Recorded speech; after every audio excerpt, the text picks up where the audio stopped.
Hello guys! For today's video, ito nga po yung ganap bago ang pasukan. Inayos na nga ni Jonard ang kanyang mga notebook at dinikitan niya na ng mga subject.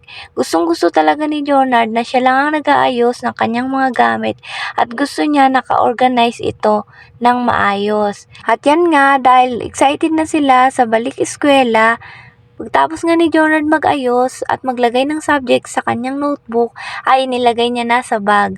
At nang umaga na nga, unang ang papasok ang aking bunso, kaya si Jonard din maaga rin nagising dahil excited na siyang pumasok sa school.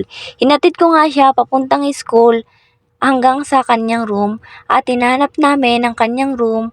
At nung nakita na namin, ayan, iiwan ko na si Jonard. At nung nagtanghali na, binalikan ko si Jonard para pakainin ng lunch. After niya nga kumain ay bumalik na ulit siya sa room. At nung 3:00 na ay umuwi na si Jonard. Hindi ko na nga siya sinusundo pag siya ay uuwi.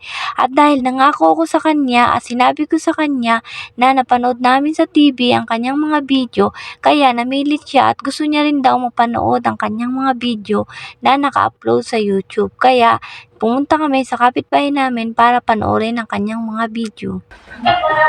Wow! Wow, ati oh. Ang galing ni Kuya Jonard ah. Focus mo sa TV para maklaro. Di sobrang nagmamadali ka na para makasilong sa ulan.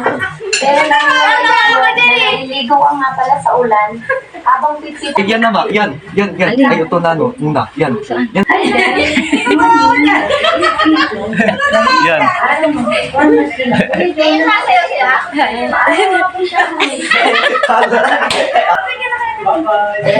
So, tita, ano, bakit to? Ano, cake po law, cake po. Super Mario. Bond paper!